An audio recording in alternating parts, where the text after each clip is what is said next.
పరిశుద్ధులైన తండ్రి, నీతిమంతులకు రాత్రి ఈ వాక్యంలో నుండి నీ ఆత్మ సహాయంతో మాతోను శబ్దం ద్వారా వింటున్నటువంటి వారితోను యేసుక్రీస్తు నామములో ప్రభువా సహాయం చేయండి, మాట్లాడమని కృప చూపించమని నీ వాక్య సాయం అనుగ్రహించి నీ ఆత్మ సాయం ఉంచమని యేసుక్రీస్తు నామములో వచ్చిన తండ్రి, ఆమేన్.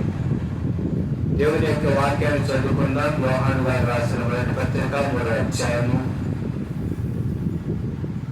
12వ వచనం. మనము కయ్యూను వంటి వారమై ఉండరాదు. వాడు దుష్టుని సంబంధి అయి తన సహోదరుని చంపాను. వాడు అతను ఎందుకు చంపాను? తన క్రియలు చెడ్డవి, తన సహోదరుని క్రియలు నీతి గలవి గిన్నెలు కనుకనే కదా. యోహాను గారు రాసినటువంటి మొదటి పత్రిక ఆనాటి కాలంలో ఉన్నటువంటి మరి సంఘానికి ఈ యొక్క యోహాను గారు పత్రిక రాస్తూ ఆయన ఆది కాలంలో జరిగినటువంటి సంఘటనను తెలియజేస్తూ ఉన్నారు. మొట్టమొదటిగా ఆదాము అవ్వగారికి దేవుడు ఇచ్చినటువంటి మొదటి సంతానం ఎవరైతే కయ్యూను.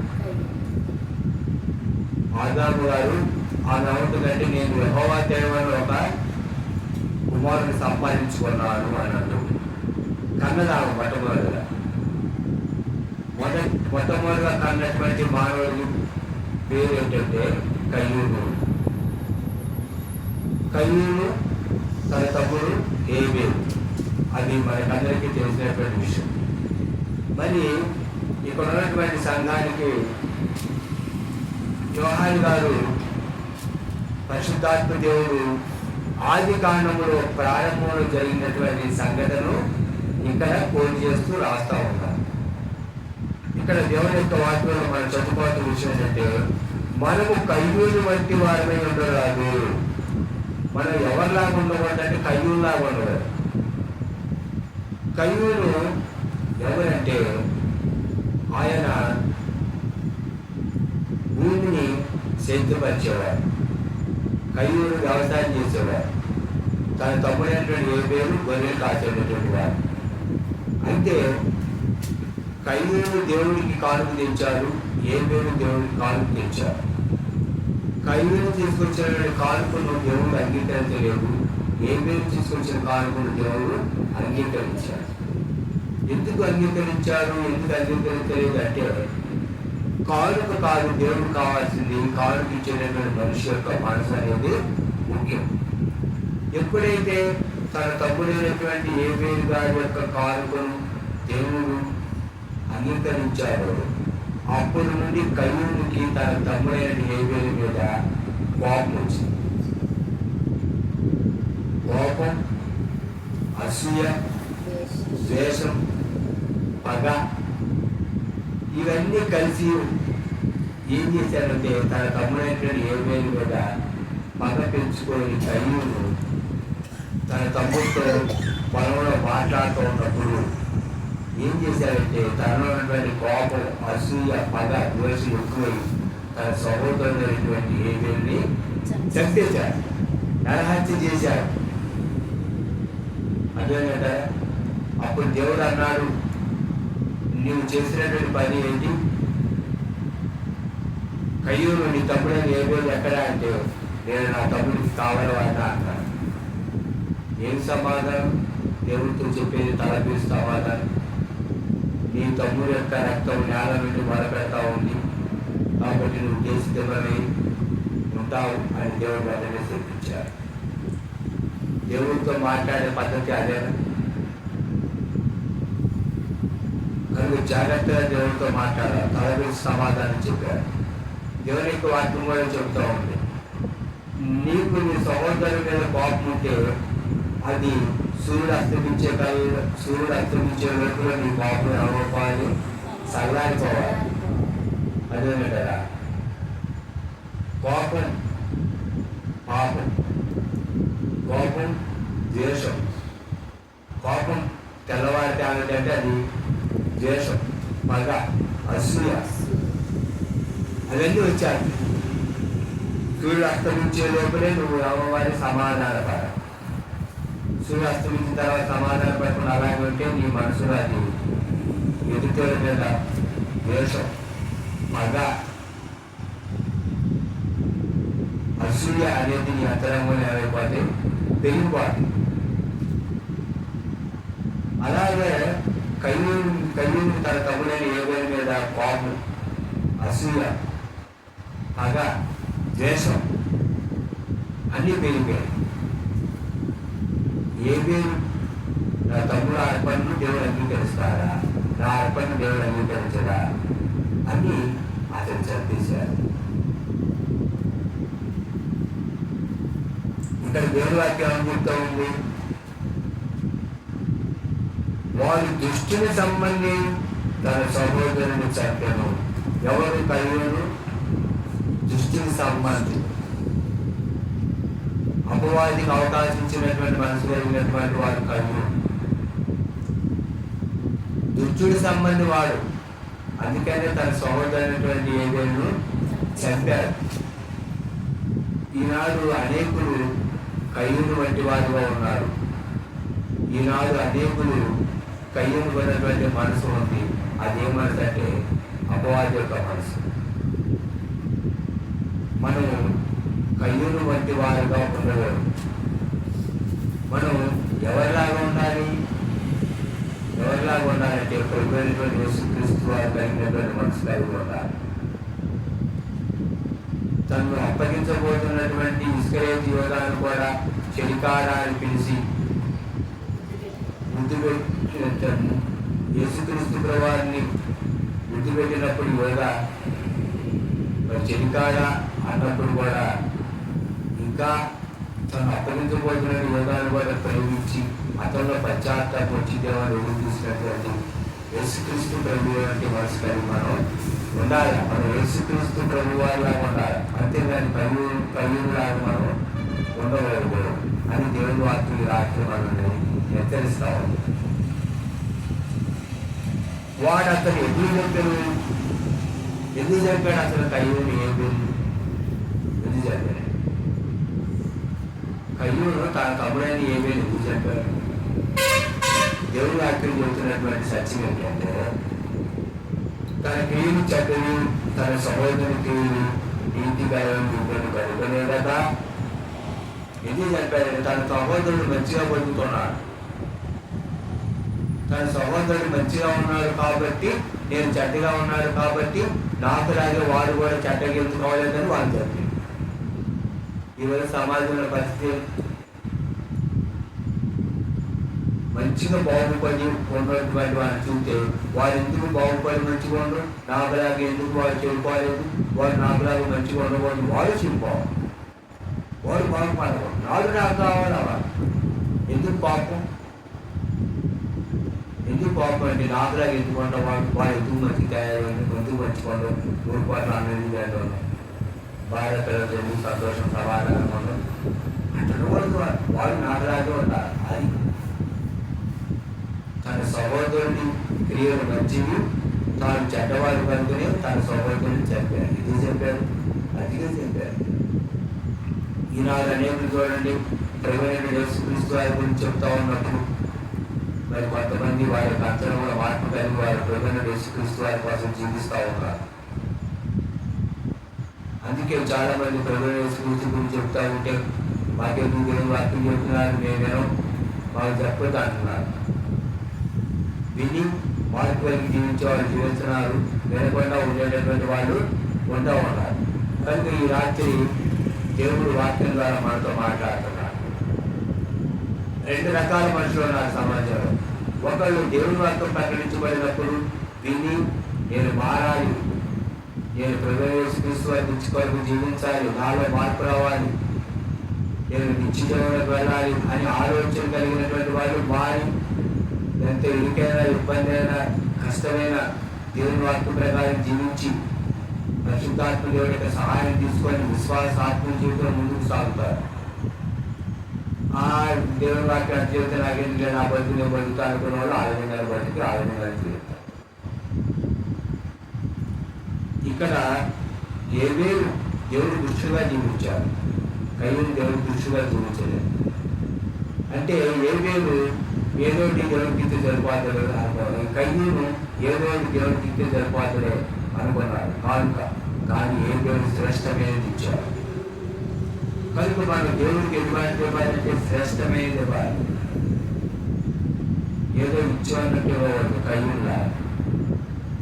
అలాగే ప్రభువైన యేసుక్రీస్తు వారు ఏమని చెప్పారు?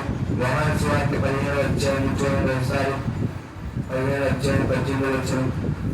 యోహాను సువార్త 15వ అధ్యాయం.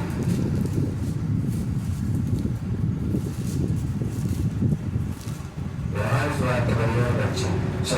లోకము మిమ్మల్ని ద్వేషించిన ఎడల మీకంటే ముందుగా నన్ను ద్వేషించదని మీరు ఎరుగుదురు. మీరు లోక సంబంధులైన ఎడల లోకము తన వారిని స్నేహించును.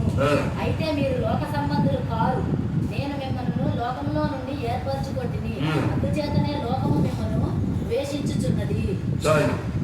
దేవుని యొక్క వాక్యం చెప్తా ఉంది. యేసుక్రీస్తు ప్రభువు అని చెప్తున్నారు, లోకము మిమ్మల్ని ద్వేషించినలా మీకంటే ముందుగా నన్ను ద్వేషించినని మీరు ఎరుగుదురు. ఈరోజు లోకం మనల్ని ద్వేషిస్తూ ఉంది, మనల్ని ఎగతాళి చేస్తూ ఉంది. మరి మనకంటే ముందు మన ప్రభువైన యేసుక్రీస్తుని ఎగతాళి చేయకుండా, మనకంటే ముందు మన ప్రభువైన యేసుక్రీస్తు వారిని ద్వేషించలేదా? దేవుని యొక్క వాక్యం చెబుతా ఉంది, చీకటిలో వెలుగు ప్రకాశించుచున్నది కానీ చీకటి దాన్ని గ్రహించకున్నది. మనకంటే ముందు యేసుక్రీస్తు ప్రభువుని లోకం దోషించలేదా? ఈరోజు మనం మనల్ని లోకం దోషిస్తూ ఉంటే మనం ఆశ్చర్యపోతాం. అదేంటి నన్ను చేస్తున్నారేంటి? నేనేం చేశాను? నేను మంచి గుర్తు నన్ను చేస్తున్నారు, నేను మంచి మాట చెబుతూ నన్ను చేస్తున్నారు.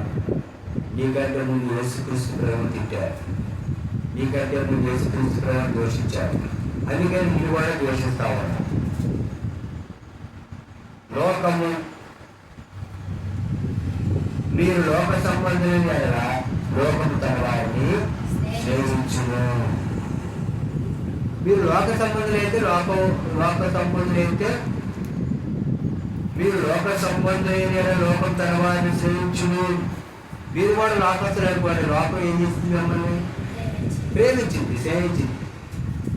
అదేందా? ఇప్పుడు తాగేటటువంటి అలవాటు కలిగిన వాడు ఉన్నానుకోండి, అప్పుడు నేను కూడా తాగుతానంటే రా ఇద్దరు కలిసి పోయి తాగుతా అంట. అదేంట ఇప్పుడు ఎందుకు ఉద్దేశిస్తూ ఉంది?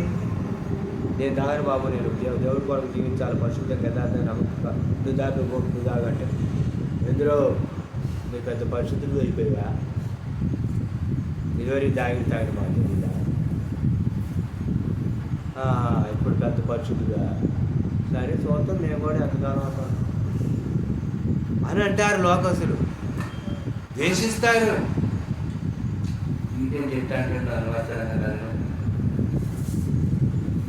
అని అనుకోకూడదు. నీకంటే ముందు యేసుక్రీస్తు ప్రభువుని దూషించలేదు, చెప్పలేదా? యేసుక్రీస్తు వారు నేను పరిశుద్ధుని చెప్తే నాలో పాపం లేదని యేసుక్రీస్తు ప్రభువు చెప్పారు.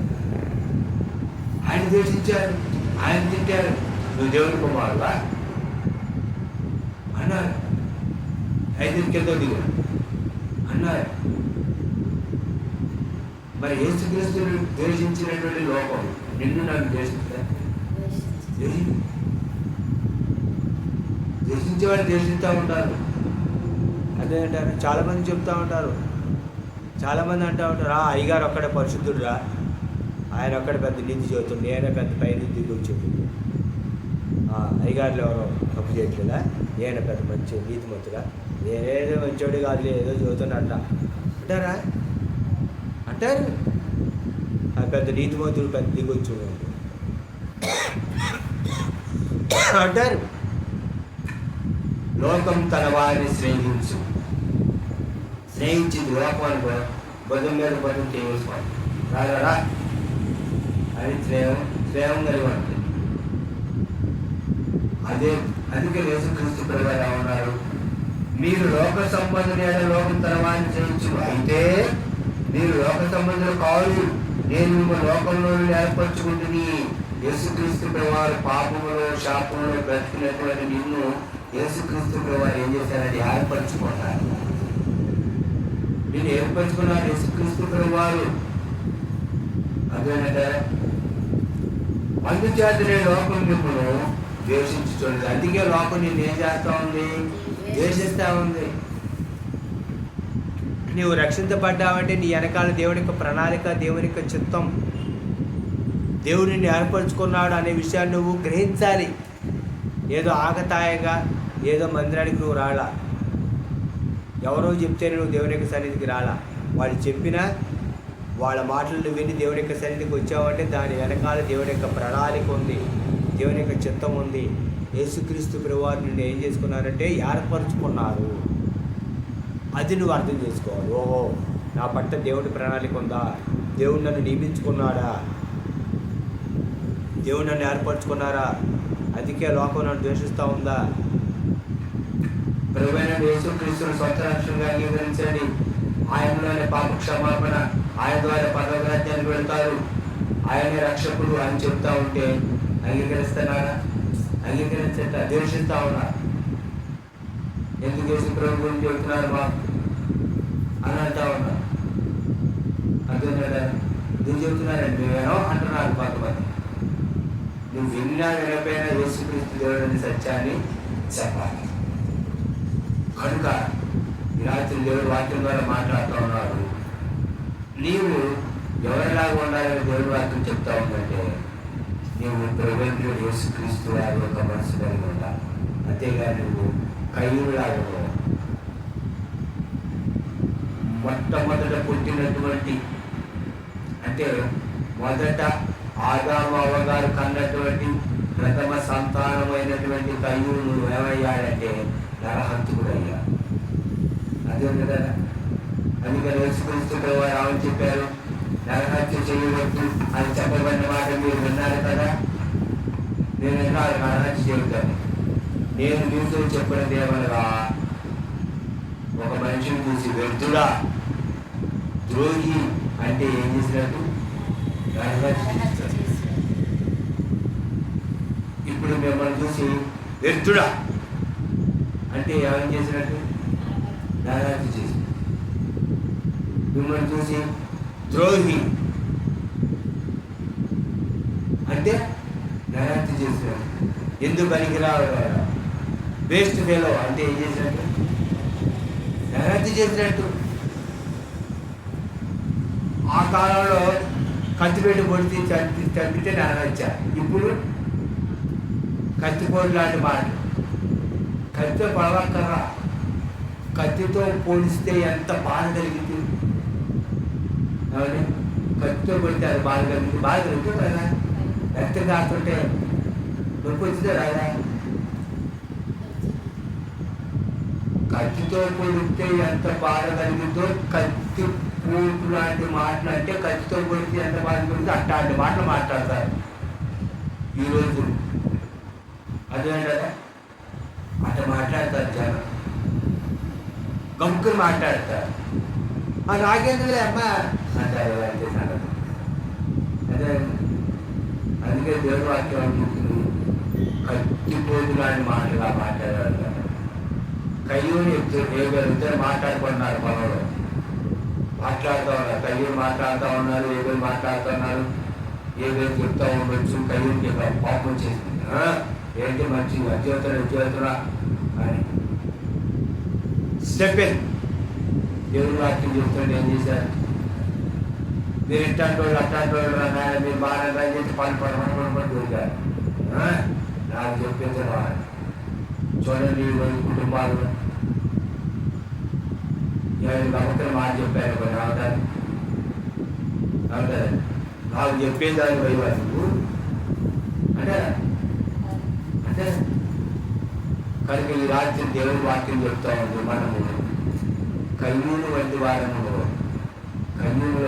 కయ్యూరులో ఏమో తెలుసా, కోపం, ద్వేషం, అసూయ, పగ ఉంది.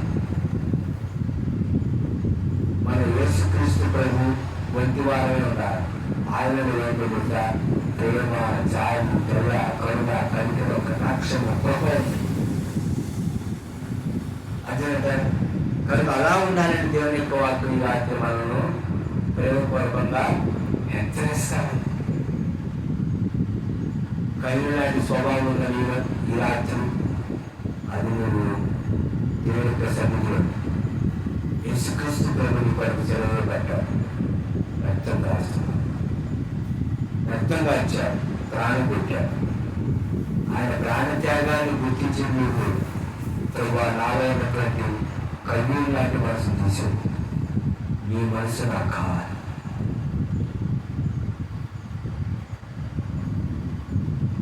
యూదుల రాజా నీకు శుభం అన్నా కూడా నువ్వు మౌనంగా ఉన్నావు.